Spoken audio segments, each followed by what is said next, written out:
truth within our hearts, light within our words.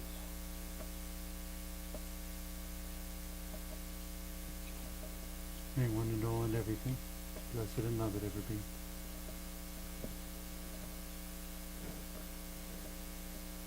Welcome. I am Sister Who. With me today on the show, I have my friend Maureen Meegan, and we wanted to talk about patriarchy, which is a word that I guess gets bandied about a lot these days, but I'm wondering how superficial or complete our understanding of it really is. And I think the answer to that is it's quite superficial. So how do we come to term it? Patriarchy, when I hear it mentioned, is usually referenced in negative terms. It is, and it's referenced in negative terms, I think, because when it comes up, it's describing a kind of state of culture, society, thinking that permeates very deeply our life in this particular time. And it has been Which is important to remember, that patriarchy was not always the norm. Was not always the norm, but it's been the norm for as long as our current recorded history is. That I think it's this awareness of how it permeates what we are. It comes right into your acceptance of what is normal.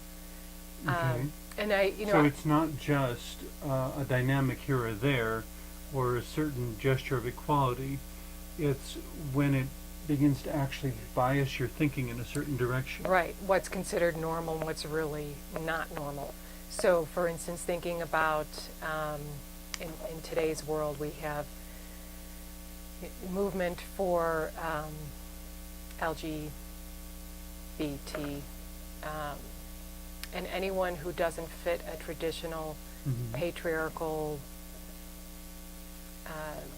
Which partnership. it's a gross overgeneralization, but when we speak of patriarchal anything, what we're talking about is something that's oriented toward masculine domination.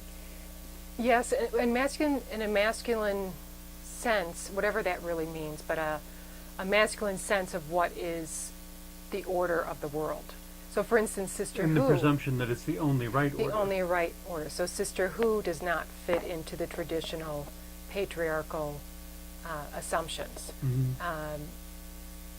And that's not to say that it's not male, that, you know. What really makes it patriarchy is when it affects your decision making and your organization. Yes, and also how it even affects the otherworldly beliefs. We're making an assumption right now that may not be correct, that just because there's one or the other, that there is no balance. So what if this were a patriarchy but with balance, that it were... would it still be a patriarchy? Would it still be a patriarchy, or perhaps not the patriarchy we've come to associate with the connotations of the word? I suppose if you were, the ideal would be balance, I would say, because then you're allowing for the best contributions of both. Yes. If you have a matriarchy or patriarchy, there is a bias against certain contributions. Right. And in both cases, it's an attempt to categorize people according to role definition. Right. Whether it's a matriarchy or whether it's a patriarchy, you're telling people who they have to be, how they have to behave, and so forth, instead of just saying, what's within you to do? What does your integrity tell you to do? Maybe neither word serves us all that well. Right. It's a limiting. It's like you said, where's the balance, the true equality there? Where's the freedom for individuality? The freedom for individuality, yeah. Because both patriarchy and matriarchy assume understanding and interpretation according to category. And I am not the embodiment of a category, any category. I'm not the embodiment of what it means to be gay, or what it means to be a man, or anything, or what it means to be an American. I'm just me. And I have certain aspects of all these, but I express them in unique ways. And I would think everybody deserves that freedom to be who they are instead of being expected or asked to be the embodiment of their category. So what we're getting at is that the freedom of the individual is constricted in these Very much categories and compromised. I tried to come to terms a while back with what distinguishes, or what really is the definition between masculine and feminine. What I came up with, use it or don't if it's helpful to you, is that the masculine is the directive, the order, the structure, the decision making, the organization, the building, the engineering. And feminine is the nurturing, the tending, the listening, the compassion, the gentleness, the questioning. Well, I don't know, what do you think you should do? The patient tending of the garden, waiting for the seeds to come up and grow in whatever way the plant decides it will grow, instead of telling the plant how to be and what it needs to produce. And if you don't produce at least this much, then I'm ripping you out of my garden. That's a masculine approach, not a feminine approach. The feminine approach says, what do you have to give me, and thank you very much, and we'll do the best with it we can. Which to me is not weaker. I suppose in some ways it could be described as more passive, but I've discovered a great many things in life that refuse to be approached any other way except indirectly. Such as? Such as tending a garden. You can give it everything you want, but you can't force it or tell it what the harvest is going to be. I was speaking with a Wiccan who was a member of a Dianic coven, which, for those who aren't familiar with those terms, basically means a group of nature-oriented spiritualists who are all women, as opposed to a coven that includes both genders. And as we were talking, and I was explaining this perception I've just described of the difference between masculine and feminine, the metaphor that popped into my head is that the masculine is the lines, and the feminine is the spaces. I like that. And each one needs the other. The feminine, without any organization, the feminine doesn't know what to do. Without any essence, the masculine is hollow. And so to have a balanced society, you need both. But during the current age, as we started to say, we're unbalanced in the direction of patriarchy. Right. There's all kinds of lines, all kinds of rules. Right. But we don't have anything to fill the spaces. No. But when we talk about patriarchy, we're talking about it as a dominant system. Yes. That is very insecure about there being any other system. Yes. And the insecurity, to me, is the first signpost that maybe there's something wrong with the patriarchy. You're right, because you would feel so comfortable and secure in your system that there would be no question that there would be something wrong with it, or. But it would be like someone saying, "How about if I wear more jewelry?" And I would say, "Fine, whatever trips your trigger." Right. I mean, if patriarchy is truly doing the job that it is supposed to do, what's to be threatened about? I don't understand it myself. I don't understand why. What's For the example, big deal? If we had a dictator, and if the dictator was genuinely, truly, I don't know if this has ever happened in human history, taking care of the citizenry, so that nobody was going hungry, nobody was homeless, people were having the appropriate balance of work and play, what would be the problem? Right. But I don't know if any dictator's ever done that. The problem, someone would say, is, well, the people don't have a voice. And I would say, I can't imagine the dictator being able to do the job effectively without listening to the people. Mm-hmm. The only thing that makes it a dictatorship instead of democracy is the question of who's actually making the official decision. Mm-hmm. But the wise dictator to me would be the one who is out mingling with the working class and the Right. poor and the rich and everybody to keep his finger really directly on the pulse of what's going on in his kingdom, Right. instead of trusting advisors who may be biasing the information he's getting. Right. Whether it's a dictator or democracy, you have to have accurate and complete information if you're going to make a wise decision. I mean, that to me is common sense. And you would, there would be an interest in, as you were saying, seeking that information of never accepting that, well, I know I've got all the facts and I'm ready to. It's in flux. It's in flow. There's always the need to go, as you said, among the people, the different factions. It's like a river. To find out whether what you believe is really true. Yes. And to keep checking it every so often, because everything's always changing. That's life. We haven't mentioned it yet, but maybe the problem with patriarchy in the present time is that it's become so narcissistic. Oh, that's It's another big the element of our time. But everything is so interconnected. But real brief review for anyone who hasn't heard the myth of Narcissus. This is from Greek mythology. A young man who was so beautiful he saw his reflection in the stream and fell in love with it, staring at it until he basically withered away and died. That's how transfixed he was by his own reflection. And so I tried to think about narcissism. What is it that makes narcissism what it is? And what I came up with is that it's the negation of relationship. Oh, that's very good. Anytime you have narcissistic anything, there is no relationship. No connection, no interaction, no relationship. Right. So narcissistic patriarchy is trying to rule all of them while only looking in the mirror. I mean, that's like you face that wall and shoot a gun over your shoulder and try to hit the target. Right. You expect to hit anything?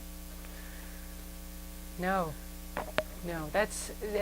It really is, and that's again going back to the not staying abreast of all the changes that are going on, of just feeling that, well, right here, this is it. This is as far as I need to look, because this is all that matters is me. So Well, and my unfortunately, in the U.S. at the present time, our entire national legislature is composed of millionaires. Right. I have a very difficult time believing that they have any comprehension of what a working class person goes through, Right. or the challenges that their constituents face, and how can they be intelligently making decisions for people they don't even know? Right. Well, it's if you're enjoying excellent health, how do you relate to someone who has severe health troubles? I mean, you can maybe remember a time when you had health trouble, but when you're in excellent health, it's, oh, I'm sorry for you, and that Well, really or is. You never rough. know how well your societal system works until you're the one in need of it. Yes. Yes. As long as you can go to the hospital and you have insurance, you don't have to think about what happens to the people who don't have insurance. Right. Or as long as you have all of your family together at holidays, Right. you don't typically think of what about those who have no family? Right. What are they doing today? And a lot of these people are simply off the radar because narcissism and patriarchy has a certain mirror into which they look. Mm-hmm. And anything that's not within the boundaries of that circle of reflection, they don't see. No. It's as if it doesn't exist, but of course you and I know it does. Right, and it's almost, you think about the fairy tales with the magic mirrors. There's kind of a magic mirror syndrome going on that Okay.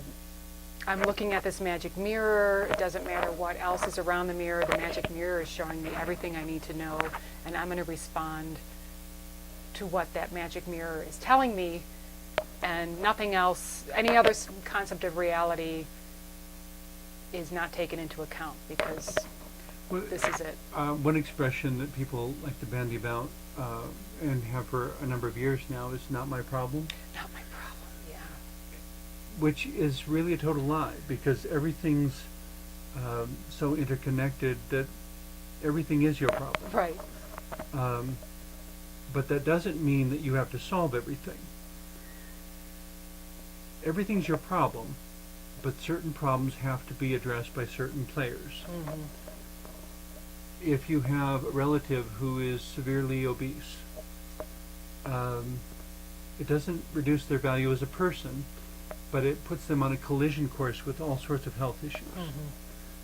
It's their choice to do whatever they can to address their condition. And no one can do that for them. I understand that. Mm-hmm. But it is your problem, because if anything happens to them, guess who's going to be called to ask to help? Mm-hmm. Can you really divorce yourself from that relationship enough to say, if you live or die or whatever happens to you, I just don't care? Mm-hmm. Even if you make that choice, who's going to tend to the body? Mm-hmm. Or are we going to leave a body rotting in the street because it's not my problem to bury it? I mean, there's no way for there not to be some sort of impact. Right. The problem with patriarchy is it's trying to create a system of thinking, of government, of society, of church, of belief, of everything, where all the questions are answered. Right. Everything's been provided for, our system is perfect, that's it. Right. And then somebody says, but what about, and they're, shh. Yeah. And he says, no, really, there's a problem over here. No. No, there's not. No, there's not. You know, but that's where you have to have the merging of patriarchy and matriarchy to listen and say, what is it that you think is a problem? Mm-hmm. And only after you've gotten all, complete and accurate information can you decide whether it really is a problem or not. And I thinking of everything that you're saying, there's also in today's world, the inference that if you have, as you said, there's so many millionaires in our government, that there's a belief, well, if you have money, you're better. And because you're better, Yeah. you So many things are measured by you the know dollar. more, even if you don't know more, well, you're better, so you automatically know more, you have more money. It's very strange. It's not about true knowledge, true wisdom. The one that got me really upset the first time I started running into it was the notion that those who have more money are somehow more blessed by God. Yeah. Somehow Let's God forget likes you more than me. Jesus. Right. I don't know. Money is simply a tool, and the only value it truly has is our ability to demonstrate how much good we can do with it. Mm-hmm. And, to see whether I can do even more good with it than somebody else. But it's not my money, it's not your money, it's the world's money, and the world will keep it. It's just passing through. Because when you leave, you won't get to take a dime of it with you. No, you don't. It's the world's money, and it will stay here. The only purpose it can serve in your life is to see how much good you can do with it. That's a very interesting. And can we blame that on patriarchy? I'm not sure. But it's part of that. Well, it may be a particular patriarchal answer to creating a system of money that has encouraged this sort of thinking. But that's where we need to be the individuals God made us to be. Mm-hmm. Working together relationally, collaboratively, rather than competitively, so that we're taking these systems and making them serve a higher goal instead of becoming the servants of the system. It's the concern you hear some places now that, we had to lay off 20,000 workers, but the corporation survived. Right. The corporation was designed to serve the people, not the people the corporation. That has really flipped. It has really flipped, and we're paying for it. Right. In ways that are way too expensive. Right. But patriarchy is this addiction to a organizational system that has certain needs, and it's become so demanding that we're more concerned with satisfying the system than with remembering what the system was designed to do. Kind of like how the Supreme Court voted that a corporation is a person. Corporation is composed of people, but to give corporations the same rights as an individual person opens a Pandora's box. It is very scary. Very scary. It brings me back to that quote from Eisenhower about, beware the evils of the military-industrial Yes. complex. Yeah, We're living with it. right. We did not heed Eisenhower's warning, at least not so far. Right. We could wake up and do something about it now if we wanted to. But again, you have a lobby for the military to leave it as it is. And then there are manufactured excuses that if we don't have this military, we will be in danger. This system is But in perfect. danger of what? Well, in danger of being blown up or attacked, or I don't there's think some anybody would want fear to. thing. Well, yeah, but to me, it becomes this shell game, this blind man's bluff, this poker game, where it's suddenly not about accurate and complete information. It's about what can I get you to believe. Right. And the simpler version of that, I read lots of fairy tales when I was a kid, and I think it was wonderful. It stretched my imagination, gave me all sorts of vocabulary. Well, one of the ones I keep remembering of late is The Emperor's New Clothes. This is basically a story of a couple con men traveling through this little kingdom who convince the emperor that only the most superior people can see these incredibly exquisite clothes they've designed. Well, they're invisible, and in effect, they don't exist. Right. But they manage to dupe the king, and of course, because nobody wants to be the dumb one in the crowd, they all want to be the superior people, so they all pretend that they can see them Right. when there's nothing there. And so he dupes the whole adult administrative population. And of course, they're living in the palace, eating the finest food, and living like the king the whole time. They're designing these new clothes for the king. And he gets so proud of himself, he wants to have a parade and show off his new clothes for the whole kingdom. Of course, he's walking down the street, and some little boy who hasn't been clued in on this whole ridiculous charade hollers out, "Oh my God, he's naked!" And suddenly the bubble pops, and everybody wakes up and realizes the whole thing is just a big lie. If only we could have more little boys like that who would succeed at getting those sorts of bubbles to pop. Right. Whose voices would be heard. Whose voices would be heard.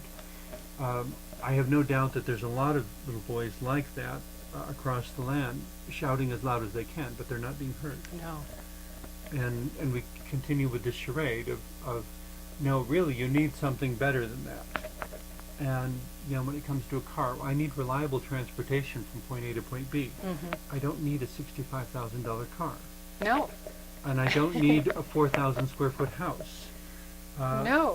And I don't need 3 closets full of clothes. How much clothes can I wear at one time anyway? Right.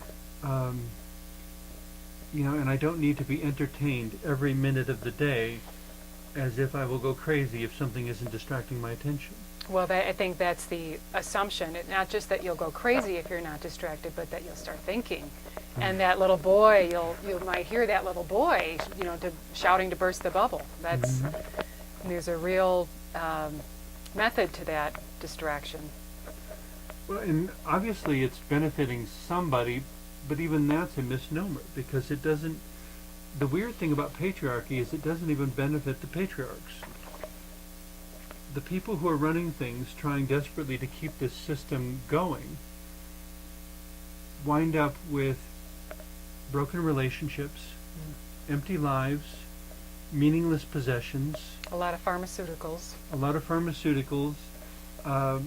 They may never have a clear state of mind because they're always under the influence of some drug or addictive substance. Right. Going from a martini glass to a Valium to God knows what. I understand that pharmaceuticals do sometimes serve constructive purposes. My guess is that most of them are horrendously overprescribed. Right.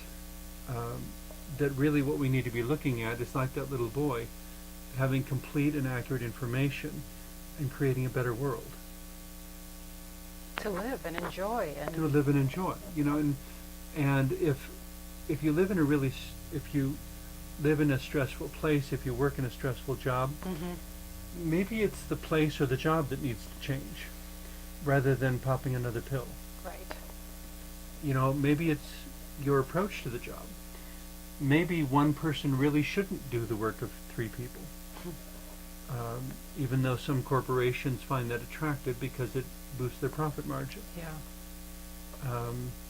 Maybe making $1 million in profit really is nothing to be proud of if you already have everything you need and all of your workers are going hungry, you know, or losing their homes. It is a shameful thing to me for patriarchy to be basking in luxury while the citizenry, while their lives are in ruin. Instead of a real concept of a patriarch who looks after the well-being of the family. See, correct me if I'm wrong, but the original deeper understanding, oh, and I just noticed we're out of time. Something to include for another show, I Yes. guess. The deeper understanding of patriarchy, where the word came from. Anyway, thank you so much for being with us. We've been having so much fun talking here that the clock has just spun away on us again. Thank you, Sister Who. But thank you. And thank you for watching.